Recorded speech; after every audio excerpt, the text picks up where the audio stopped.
So, last Sunday, ang sinasabi ni Pastor Lucky is functioning in your restored authority. So, you need to function in your restored authority. Ano ba yung na-restore? So, yun po yung pag-uusapan natin ngayon. Para maintindihan mo yung function mo. Okay? Actually, this is very basic, but we need to go back. In Isaiah chapter 46, verse 10, sabi niya, I make known the end from the beginning, from ancient times, what is still to come. I say, my purpose will stand, and I will do all that I please. Sabi sa Tagalog, sa simula pa'y itinakda ko na, at aking inihayag kung ano ang magaganap. Sinabi kong tiyak na magaganap ang lahat ng balak ko, at gagawin ko ang lahat ng gusto kong gawin. May the Spirit of the Lord open your heart, your ears, to listen to His words. And I declare that understanding be upon you in Jesus' name. So Isaiah 46:10, I make known the end from the beginning. Itinakda na niya ang lahat ng bagay mula simula hanggang katapusan. Hello? Ang lagi kong sinasabi, mga kapatid, ako po ay isang civil engineer by profession. Hindi po ako magsisimula ng construction ng isang bagay nang hindi ko muna po ito pinagplanuhan. Kailangan gagawa ka ng plano, lahat ng considerations ay dapat nandoon bago ka mag-implement doon sa area ng inyong construction. Hindi pa pwedeng pagdating doon, sige na lang ang hukay. Maging ang lalim ng hukay, nakadepende yon sa bigat ng dadalhin ng iyong building. Hindi basta hukay ng hukay, sige lang ng sige. Depende po yan kung yan po ay one story, two story, three story, paramihan ng kwento yan. Yung iba nakuha, natawa. Kasi story na. Okay? So, pataas ng pataas ang building mo, palalim ng palalim ang pundasyon mo. Maliwanag? So, hindi pa pwede na basta na lang ganun ang gagawin mo without having your computation. Maliwanag po ba? At ang Diyos, sabi niya, itinakda niya na ang lahat ng bagay mula simula hanggang dulo. Kaya sabi niya sa Jeremiah 29:11, For I know the plans I have for you. Plans to prosper you, not to harm you. Plans to give you hope and a future. Alam na ng Diyos ang katapusan ng lahat ng bagay. Amen po ba? Ang kinakailangan lamang po, mga kapatid, ay tayo po ay lumalakad. Tingnan po natin. Sino ito? Si Pastor Pao, matangkad eh. Kinakailangan, lakaran mo kung ano yung disenyo ng Diyos sa atin. Amen po ba? Lahat po ay ayon sa layunin at plano ng Diyos. Kinakailangan po yung implementation mo doon sa building, kailangan lahat ng ginawa ko sa plano dapat masunod. Hindi mo pwedeng sasabihin ng foreman, okay na yan. Maging yung hook ng anilyo, kino-compute po yun. Hindi porket alam mong gumawa ng anilyo, tapos na. There is a certain sizes na ginagawa po doon to hold the weight of the building. Kasi pag nagkamali po yun, usually ginagawa nila, walang hook, naka-eskwala lang, naka-L. Very dangerous po yun. Bakit?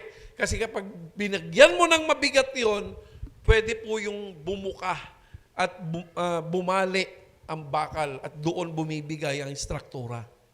Hindi katulad ng naka-hook, miski na bigatan mo yan, yung vertical bar mo hindi pwedeng lumabas.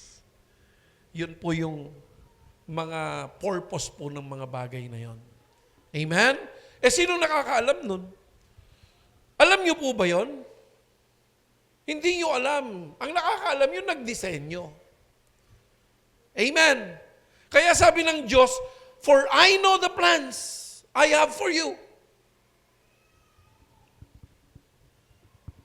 Ang Diyos po ang nakakaalam ng lahat ng bagay. Tayo, tagasunod lang. Amen po ba? Hallelujah. So, in Genesis chapter 1 verse 26, "And God said, Let us make man in our image, after our likeness, and let them have dominion over the fish of the sea, and over the fowl of the air, and over the cattle, and over all the earth, and over every creeping things that creepeth upon the earth." Ang Diyos gumawa ng tao. Bakit po kaya gumawa ang Diyos ng tao? Tanungin mo yung katabi mo, bakit kanya ginawa? Ano? Wild guess. Why? Why? Come on, 500.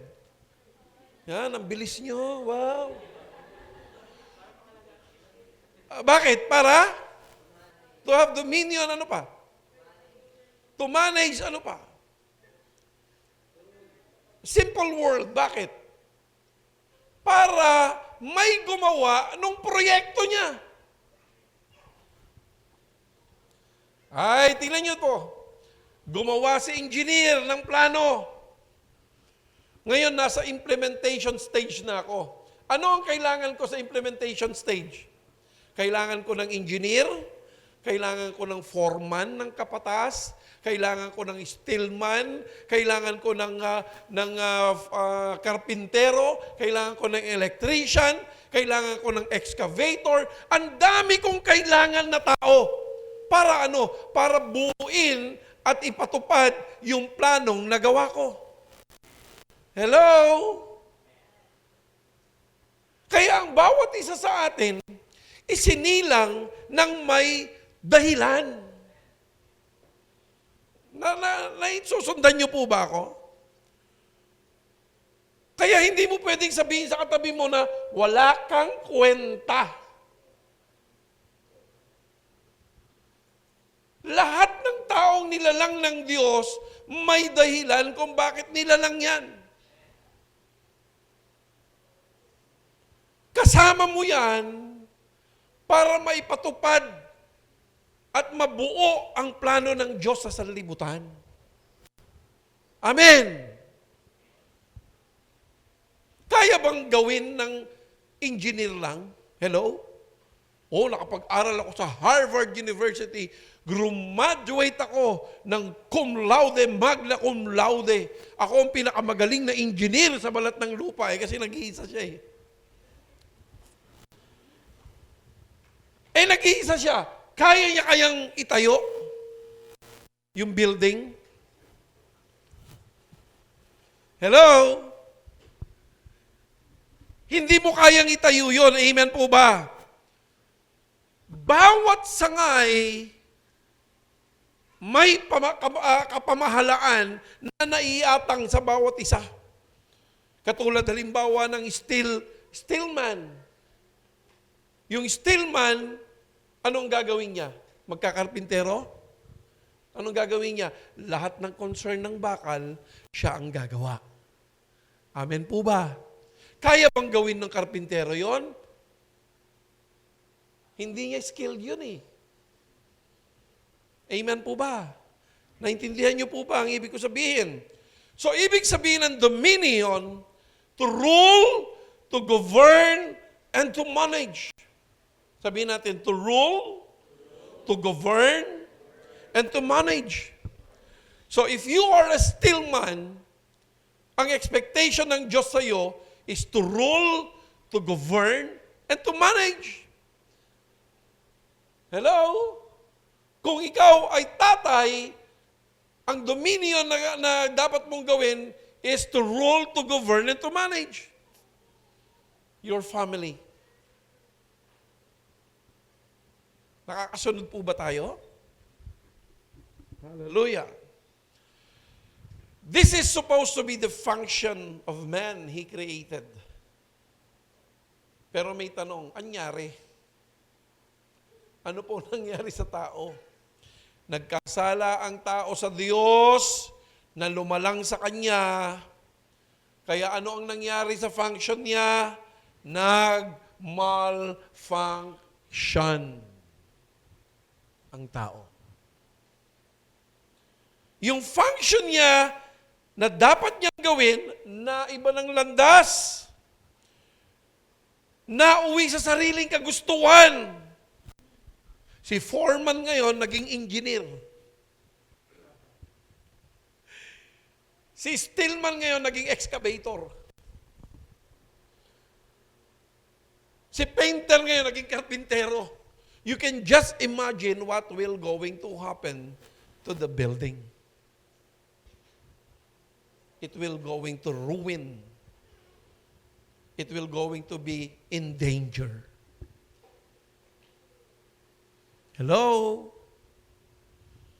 Kaya naging magulo, naging stressful ang construction, ang implementation naging stressful. Nagkanya-kanya, yan ang nangyari sa sangkatauhan. Si Adan at si Eva nagkasala sa Diyos. Nagkanya-kanya na ngayon ang takbo ng tao. Basta kung anong gusto ko, wala kang paki. Kaya walang nabubuo na sistema at kapag walang sistema, walang matatapos na gawain. Amen. Naunawaan po ba ng lahat? Ha? Imbes na sundin natin ang plano ng Diyos, yung panggugulo ng demonyo ang nangyari sa atin. Kaya, ano nangyari? Ang tao ngayon, yung nilalakaran niya, napunta sa kamatayan. Sabi niya, for the wages of sin is death. Sin is separation from God. Saan ka na-separate? Doon sa function mo. Doon sa original design mo. Kaya sabi ng Proverbs 14:12, there is a way that appears to be right, but in the end, it leads to death. Mukhang tama ang sinabi ni Satanas sa pandinig ng at unawa nila eh. Pero kamatayan pala ang dulot nito. Anong ending? Nahiwalay po sila sa Diyos. Nahiwalay sila sa plano ng Diyos. Kaya naman, ang tao ngayon, ano nangyari sa tao? Nagkaroon ngayon ng limitation. Supposed to be, wala din po tayong kamatayan eh.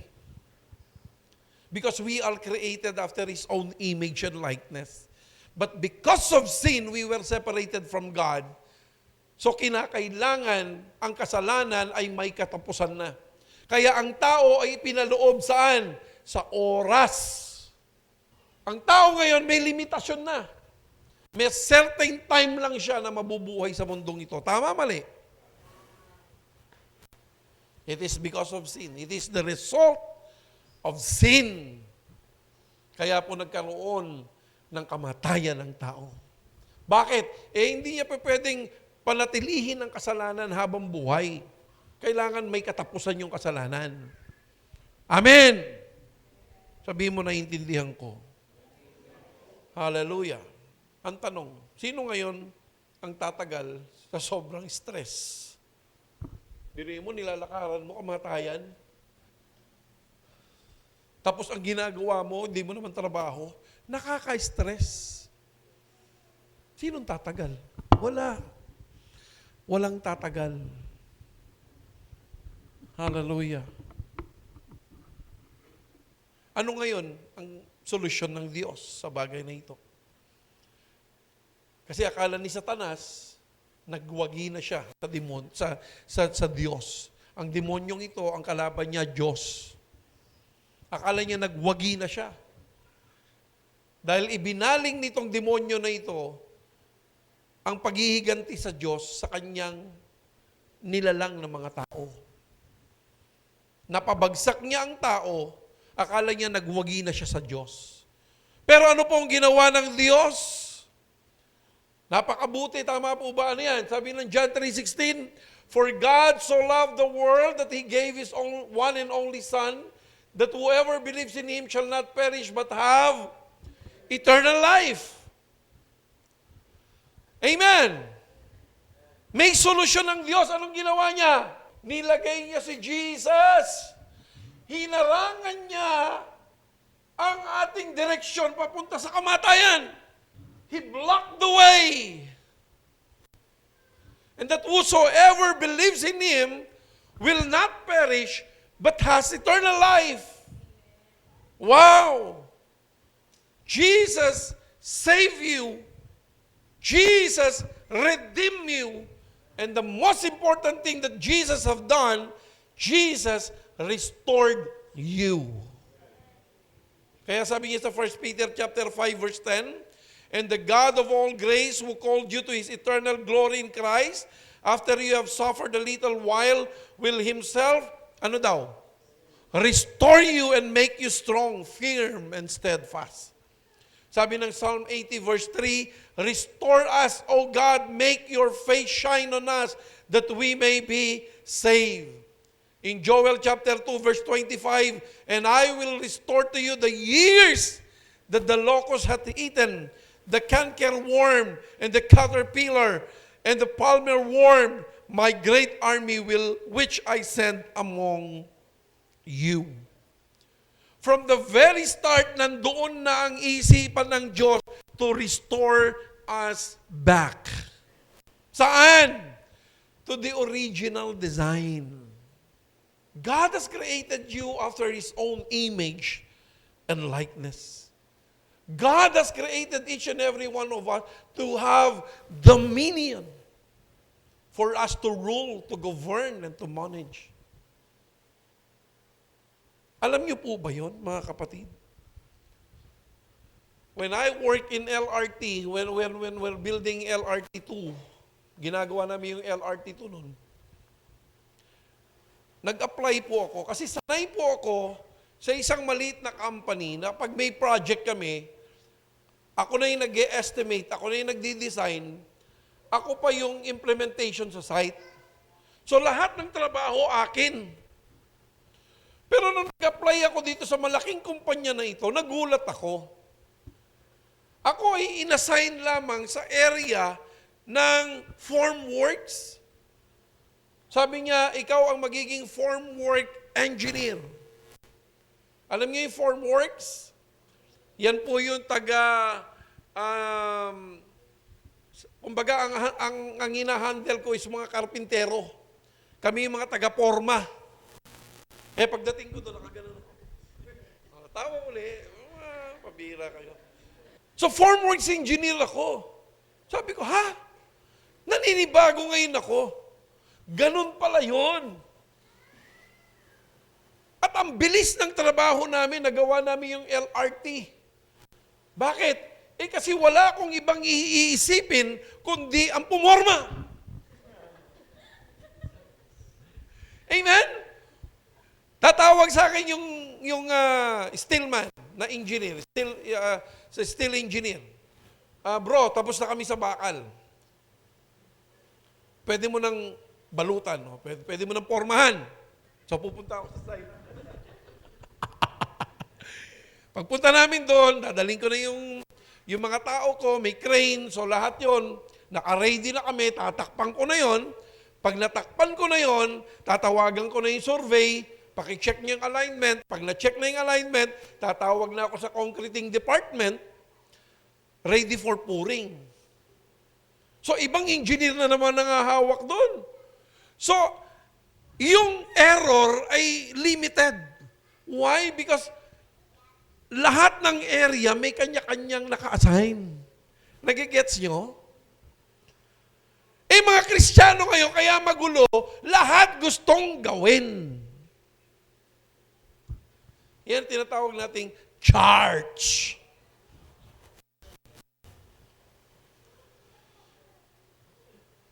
Kaya sinasabi ko sa inyo that the gift of this church, ang pinapagawa sa atin is worship. Sino rito nakaramdam ng presensya ng Diyos kanina? Ipakanta mo yan sa iba. Hindi yun effective. Huwag kayo magyayabang. Sasabihin nyo, magaling-galing kami.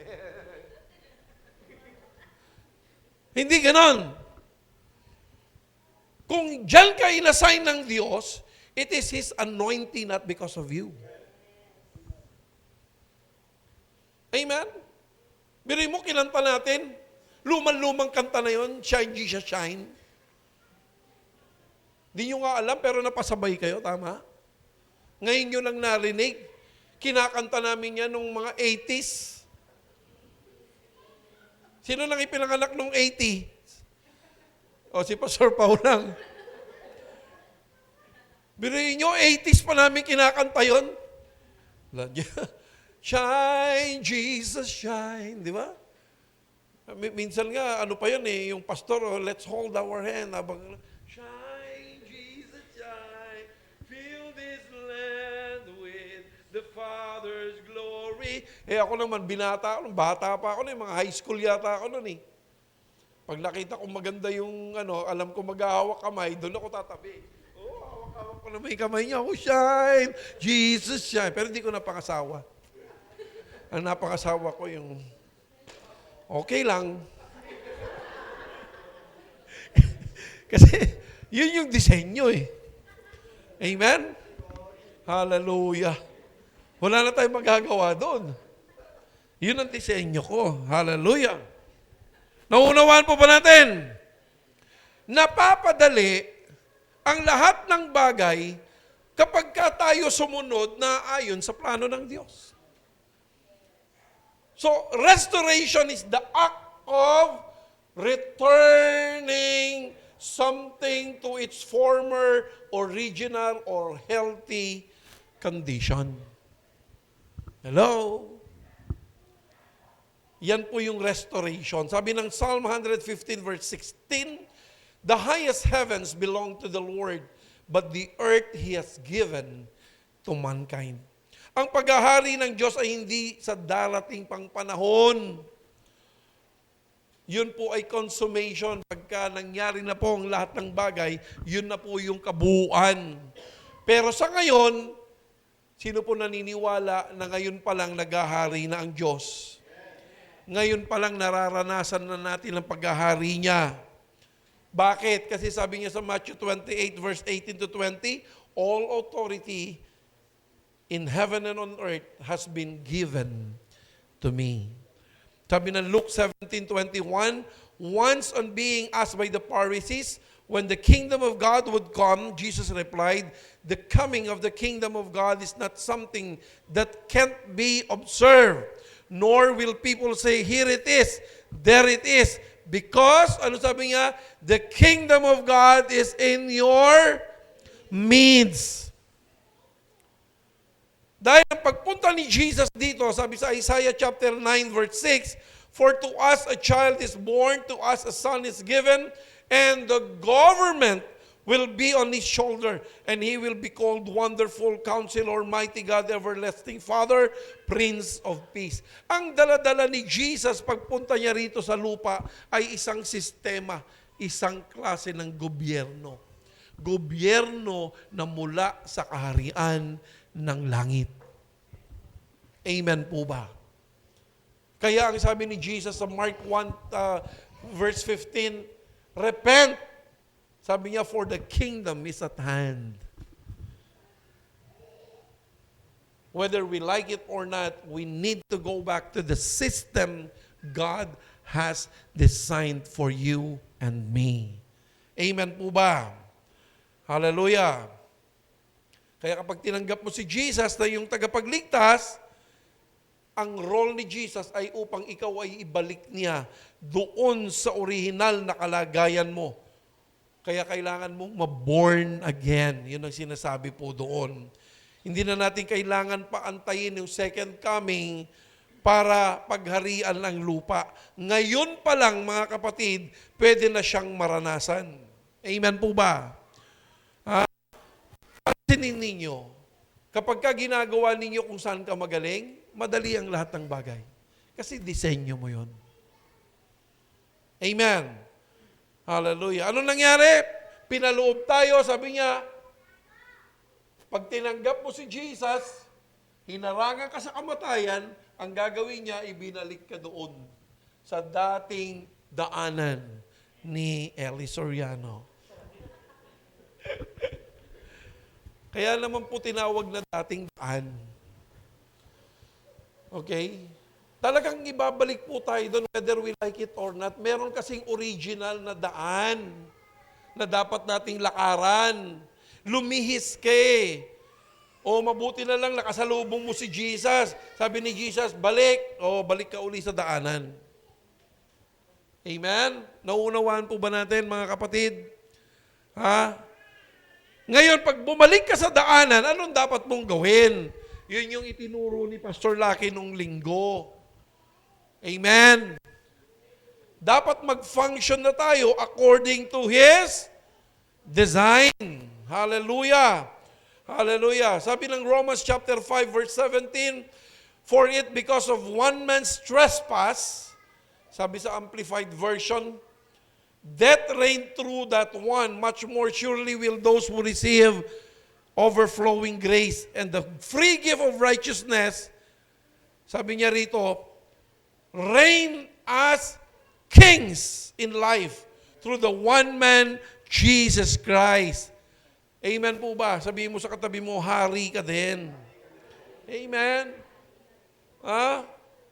Birihin mo yung ibang pastor, ayaw nilang tanggapin na, hari din tayo? Pastor, yung tinutukoy po doon na King of Kings, sabi niya, si Jesus yung King, sabi niya, yung maliit na kings, ay yung mga naghahari ngayon dito sa lupa. Mga presidente, mga senator, Birihin mo, ikaw naniniwala ka na sila hari, tapos ikaw na tumanggap kay Jesus, ayaw mong paniwalaan na ikaw ay isang hari? You are created after His own image and likeness. Kasi ang tingin nila doon sa king, may crown, ang sinasabing king ay may dominion. Miski ikaw ay, sabi ko nga kay sino ba kagabi kasama namin? Si Gian. So sabi ko, Gian, tingnan mo to ha. Ikaw ay radiologist. Tama ba? Radiologist, ang tawag sa inyo? Radiologist, no? So nasa hospital ka. Sasabihin mo, king ka. Hindi po kasi may mas mataas po sa akin. Hindi. Miski ikaw ay ordinaryong empleyado, tingnan mo ito, sabi ko sa kanya. Anong mayroon ka? Meron kang teritoryo. Doon sa area of responsibility mo, meron. Tama po ba? Pag sinabi mo doon sa ine-x-ray mo, Sir, wag po kayong ihinga ha. Sino rito na-experience na may x-ray? Tanong ko sa inyo, susunod o hindi? O do may authority ka? Tama? Wag mo sabihin, oy, magubad ka, papagalitan ka ng boss ko. Ikaw mismo meron. Sasabihin mo, pakitanggal lang po yung t-shirt niyo po.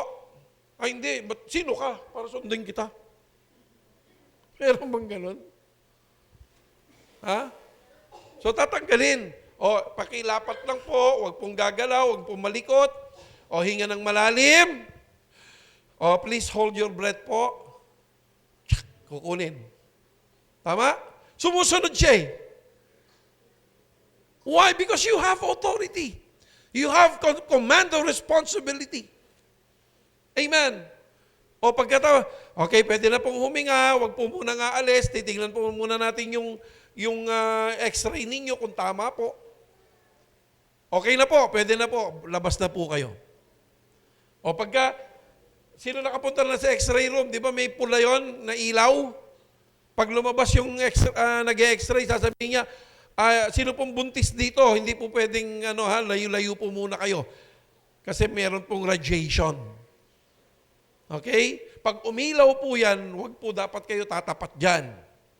Susunod sila o hindi? Susunod. Why? Because you already have authority.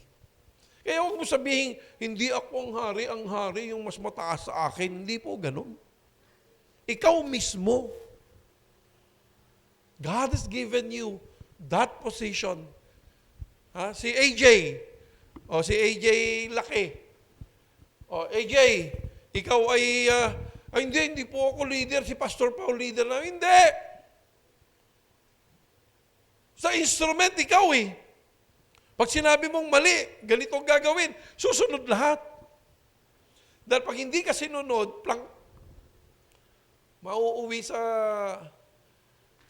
tawag dito, mauuwi sa out of tune if you are not going to do your part. Amen. Eh minsan kasi tayo, yung nag-uutos sa atin, sinusukat natin. Itong utos na ito, wala namang pinag-aralan to. Ako, master degree. Eh, siya yung leader mo eh.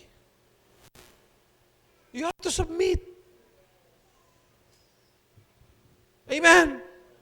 Tingnan niyo yung nanay ninyo. Yung mga anak, puro cum laude. Pero dahil nanay siya, iligpit yung kinainan niyo! Susunod, hindi. Susunod yan. Yung kuya ko, direktor. Mataas ang katungkulan niya. Pinahawak yung pera sa nanay ko. Kada aalis, kukuha na mapingin pera ng ano. Pera. Hanggang sa mapingin pera, sabi ng mama ko, wala na, ubos na. Ha? Paano na ubos? Tumayo yung nanay ko sa harapan namin magkakapatid. Napakataas ang kanyang katungkulan sa gobyerno. Pagtayo ng nanay ko, sinampal, walang kaabog-abog, sinampal sa harapan naming lahat. Pa! Ang iyak niya. Sorry, mama. Sorry. Miski anong taas mo, there is always an authority above you. Hello? Hello? Kilala niyo si Yao Ming, yung player ng China? Ang taas niya, 7'6 yata, no? 7'6, ang taas. Sabi niya, anong motivation mo? Sabi niya, my motivation is, even though I am the tallest NBA player, I always think that there is someone above me. Hello? And above us all is the purpose, the plan of God. Amen. Hallelujah. Matthew chapter 6 verse 33, sabi niya, but seek ye first of all His kingdom and His righteousness, and then all these things shall be taken, will be given you besides. Kaya ang lagi nating iniisip, mga kapatid, yung kaharian ng Diyos, unahin nating hanapin. Huwag mo laging tignan ng sarili mo, tanungin mo, Lord, ano po ang disenyo mo, ano po ang plano mo para sa akin? Amen po ba? Pag sinabing righteousness, you are being right with God. Tama ba ang nilalakaran mo? Dahil kapag nilabanan mo ang gobyerno ng Diyos, ano ang tawag sa'yo? Rebelde. Amen.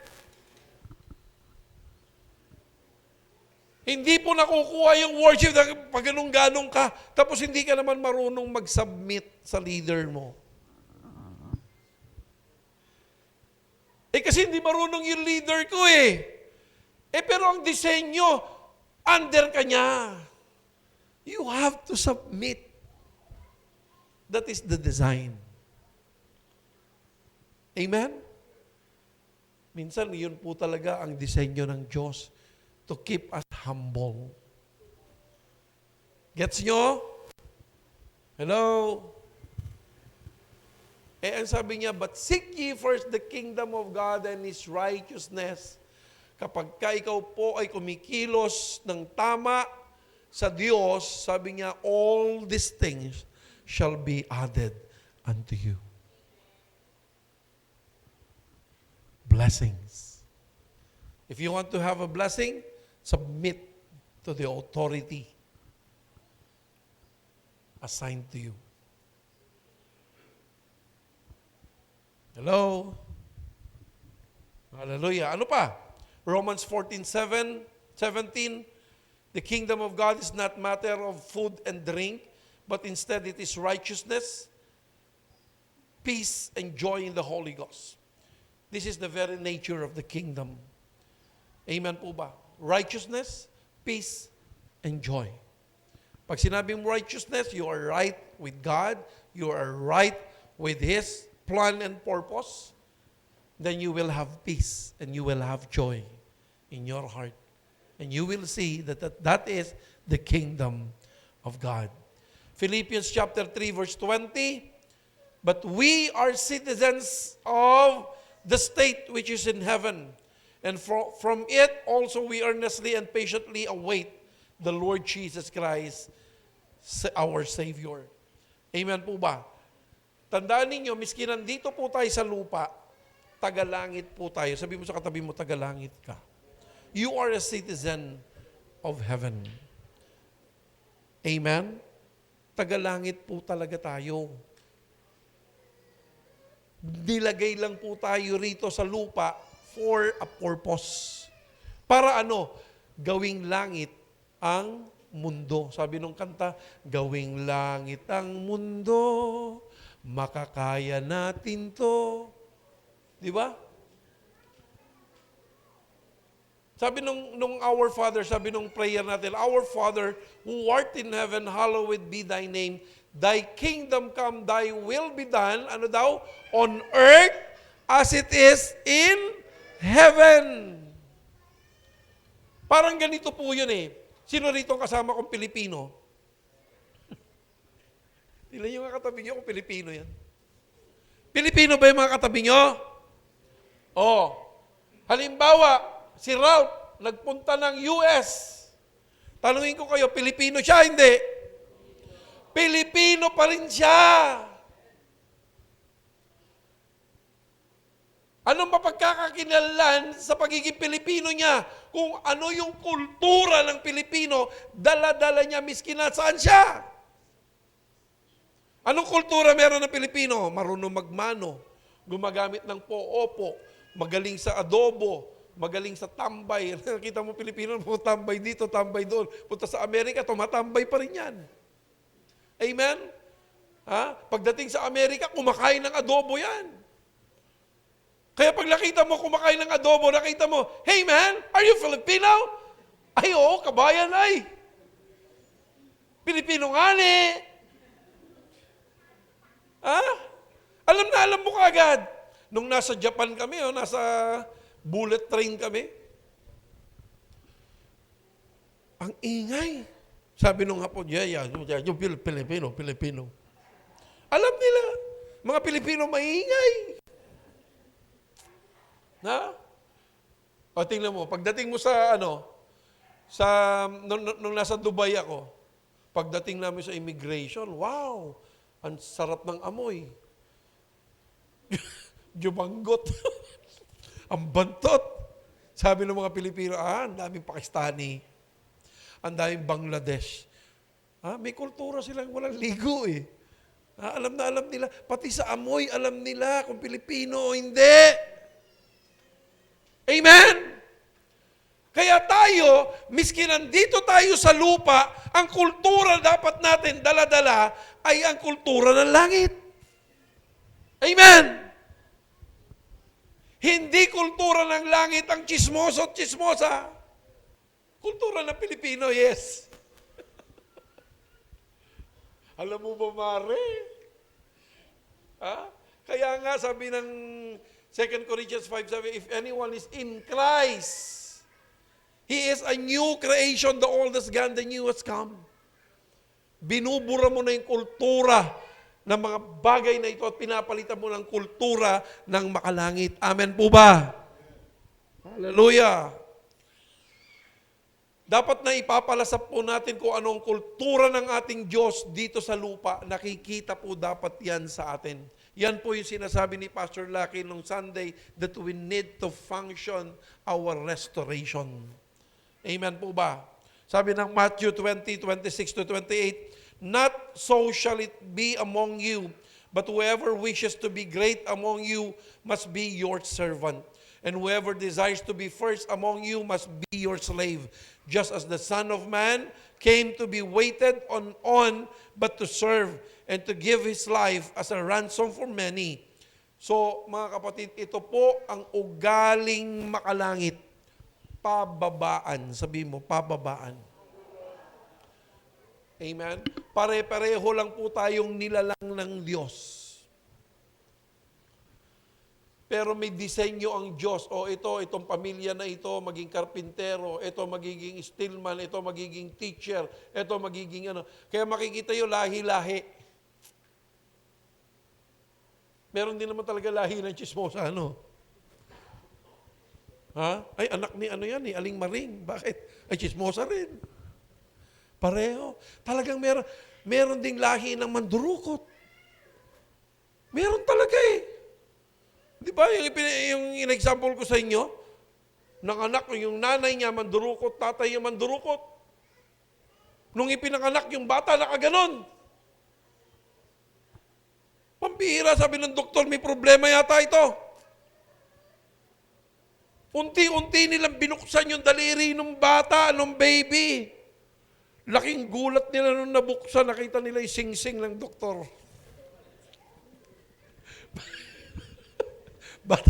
Bata pala mandurukot na. Amen. Amen. Kaya, tingnan ninyo mga kapatid. Pwede bang baguhin yun? Yes. You can break that. Yun yung privilege na meron tayo. Sino pwedeng magbago lamang nun? Diyos na nagdisenyo sa atin. Sabi niya kay Pedro, ikaw Simon, mula ngayon ang pangalan mo ay Pedro. Si Simon, yun po yung lahi niya eh. Pero right that moment, binago ng Diyos, ni-redirection niya. Amen! Kaya maraming Kristiyano ngayon, nagbabago ng pangalan. Ano pangalan ni Pastora Grace na ngayon? Ha? Shema. Shema na siya. Masarap yun eh. Ha? Shema na. Pwedeng ganun eh. Sino pwedeng mag-design lang nun? Si Lord. Sino lang ang pwedeng magbura ng disenyo mo? O habang ginagawa po namin yung building, o sabi nung designer, ganyan ang bakal. Pagdating sa site, hindi namin maipasok-pasok yung bakal. Sa drawing madali, isang guhit lang eh. Sa actual mahirap. So nagpunta ako sa designer, sabi ko, sir, para hindi pwedeng gawin itong disenyo mo. Bakit? Halika, sama ka sa site. So nakita niya, hindi pwede. So anong gagawin niya? I-redesign niya. Okay? I-redesign niya. Sino lang ang may karapatan nun? Pwede ko bang pakialaman yon? Hindi. Hindi ko pwede pakialaman yon. Ipapakita ko sa kanya na hindi talaga pwedeng pumasok yung bakal mo, boy. So pag-iisipan niya ngayon, anong pwede? Hihingi siya sa akin ng suggestion. Tatawagin ko yung stillman ko. Anong pwedeng pumasok yan? Yung bakal na yan. Kasi 36 mm, ang laki. Oh. Sir, pwede po ba ganito na lang, ganyan? So, pupunta ngayon yung designer sa office, magre-recompute yun. Gagawa niya ng paraan yun. Na hindi masasakripisyo yung area ng bakal. Hindi mababawasan yung bakal dahil lang nahirapan yung tao. Ganon pa rin ang total ng bakal, pero mag-iiba lang siya ng approach. Nagets nyo? So same thing on us. Minsan, tayo, nagkamali ba ang Diyos? No. Hindi nagkamali ang Diyos. Pribileyo po yun na tayo po pwedeng baguhin. Nagets nyo? pwedeng baguhin. Pribileyo po yun. Katulad po ni Simon, na kalaunan tinawag na Pedro. Katulad po ni Abram. Ang pangalan ni Abraham ay Abram. But later on, he was called Abraham. He became the father of all nations. Amen. Kaya kung sasabihin mo, hindi, ganito na lang ako habang buhay, manampalataya ka sa Diyos. God will going to redesign you. God will going to give you redirection. Amen. Kasi meron pong mga ganun eh. May pamilya na namatay siya sa cancer na ganito. Yung lolo niya namatay sa cancer, sa colon cancer. And then yung anak niya namatay din sa colon cancer. Yung tatay mo na anak niya namatay din sa colon cancer. Eh, naging Kristiyano ka. Panginoon, hindi ko na kapin ito, nananalangin po ako. And I rebuke it in the name of Jesus. Na hindi po kami mamamatay sa colon cancer sa generation namin. Because there is a generation. Sabi ng Panginoon, pakasumpain up to the third generation. Si Lord lang ang pwedeng magbago nun. Kung ipinanganak kang mahirap, pwede kang mamatay na mahirap dahil yon ang tinanggap mong, yun ang faith mo. Pero kung ikaw ay nananampalataya sa Panginoon, sa oras na ito, inaalis ko na ang disenyo na yan. Binabago ko ang inyong pagkatao. Sa iyong generation and generations to come will also be blessed. Sino may gusto nun? Sino may gusto nun? Amen. Ito po ay introduction pa lang. Tawa ni AJ. Hindi po, conclusion na po tayo. Conclusion na. Si AJ lang, tila natatakot. Ha? Wala pang title. Kaya nga ito, umpisa pa lang talaga ito. Alam niyo kung ano yung conclusion ko? Kung ano yung tinuro ni Pastor Lucky noong Sunday? Functioning in your restored authority. Yun ang title ni Pastor Lucky, di ba? So ito yung restoration requires activation. Sino rito na restored na? Sino rito tumanggap na sa Panginoong Jesucristo?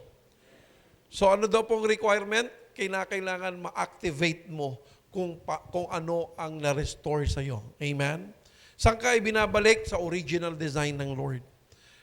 Okay? Marami pa po yan. Sa Sunday, ituturo po natin yung inyong, tawag dito, yung inyong pong design. Okay? So dapat maalaman mo po yun. Bago kayo matulog mamaya, Lord, saan mo ako binabalik? Ano kaya ang role ko? Anong gagawin? Anong gusto mong gawin ko? Okay? For me to activate. Okay? Nikki, activate.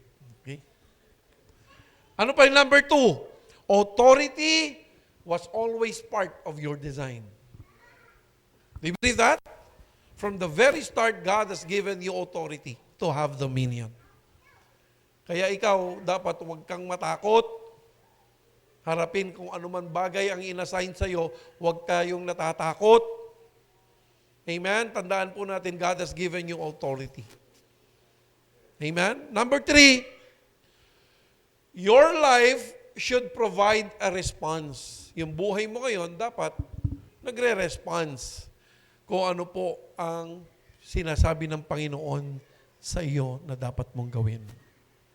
Amen. And number 4, sabi niya rito, stop asking for what you already have. Alam mo tayo, dahil lack of knowledge tayo, hindi natin alam kung anong disenyo ng Diyos sa atin. Hingi tayo ng hingi. Sabi ng Lord, lahat ng bagay, bago kita'y sinilang, ipinagkaloob ko na. Sino naniniwala doon? All you have to do is to activate that authority God has given you. Amen? Hallelujah. Sino sa inyo ang gusto mag-activate? Ha? Sino rito ang hari? Amen! Sabi ko sa'yo, pag uwi nyo sa bahay, walang bigas. Pagtingin mong ganun, walang bigas, huwag kang malungkot. You activate your authority, Lord, in the name of Jesus. Pupunuin mo ang bigasang ito at hindi na kami magkukulang. Hindi mo na kailangan i-text pa si Pastor, pag-pray nyo naman kami, wala na kami makain. Huy, hari ka din. God has given you authority to declare. May sakit yung anak mo, o edi, sabi niya, lay your hands to the sick and they shall recover.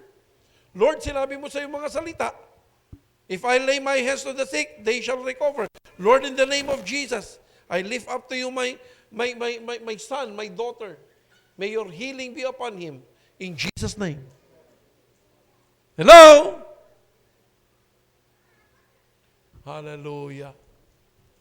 Mag-a-apply ka ng trabaho, bago ka magpunta doon, Lord, in the name of Jesus, touch the heart of the interviewer. May the glory be seen upon me.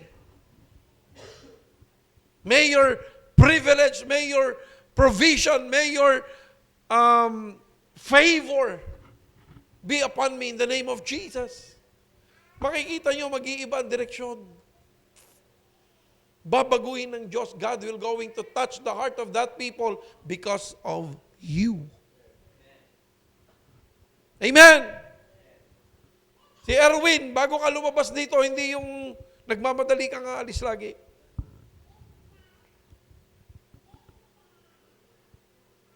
Lord, in the name of Jesus, lahat ng palinda ko, mauubos. In the name of Jesus, prepare all those customers na bibili ng aking produkto in the name of Jesus. That is the authority God has given you. Amen? Tingnan niyo si Jesus. Sabi, magbabayad tayo ng tax. Magbabayad daw sila ng tax. O pumunta kayo doon sa dagat, mamingwit kayo. Yung unang isda na makukuha ninyo, nandoon yung pambayad natin ng tax.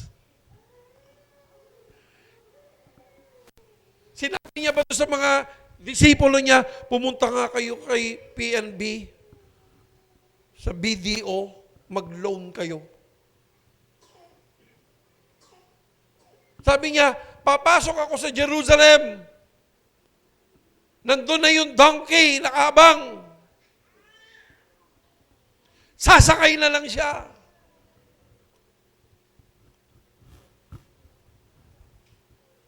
Amen?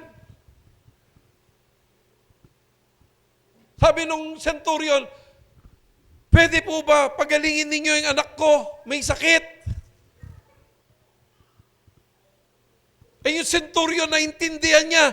Sabi niya, ako'y opisyal ng military. Pag inutos ko sa tao ko, sumusunod. Jesus, iutos mo lang. Gagaling ang anak ko. Ang grabe yung pananampalataya ng centurion. Why? Because he understand authority. Sabi ni Jesus, pinagaling lang ang anak mo, umuwi ka na. Pagdating doon, magaling na yung anak. Why? Because they understand authority. Amen! May nangunawaan po ba tayo, mga kapatid? I hope and pray, ang simbahan na ito, tuturuan kayo to discover the purpose God has given you. And let us function according to that purpose. Hindi namin kayo pipigilan, babawalan o whatsoever. Alam niyo si Rafael, nag-uusap kami kahapon. Siya po ay nagdisenyo ng isang sistema. Sabi niya kasi ganito na po, Tay, ang kitaan sa technology natin ngayon. I'll give you an example, sabi niya, yung GCash. Yung GCash, meron na ba yan noon? It is just an application. Amen? Application lang siya. Ginawa ng isang tao. Ngayon, kilalang-kilala ang GCash. Tama po ba? Siya, ganun din ang ginawa niya. Gumawa siya ng app, okay, para sa mga tao na gustong matutong makabili ng kung anong gusto niya. Halimbawa, I'll give you an example. So meron siya pagpipilian doon. Gusto mo ng bahay, gusto mo ng sasakyan, gusto mo ng motor. So mamili ka doon. Pag kinlik mo yon, para mabuksan yung app niya, kailangan mo mag-subscribe. Okay? So dalawa yung subscription niya. Magbayad ka ng monthly or magbayad ka ng lifetime. Magkano yung lifetime? 999. 666 yata yun ha. Okay.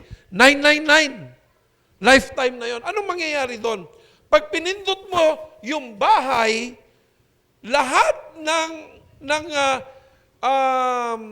ideas, okay, kung paano ka makapag-ipon, and later on, makikita mo, magugulat ka na lang, may bahay ka na. Bakit? Kasi lahat ng advices doon nandoon na. Bakit naman kailangan? Siya nag-isip nun eh. Pambira kayo.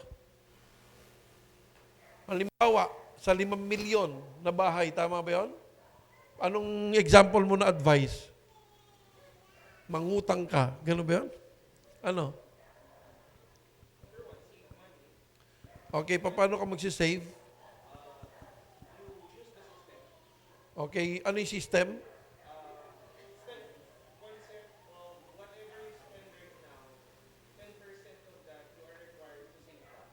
Okay. So, kita nyo yan, mga advice ng mga financial natin.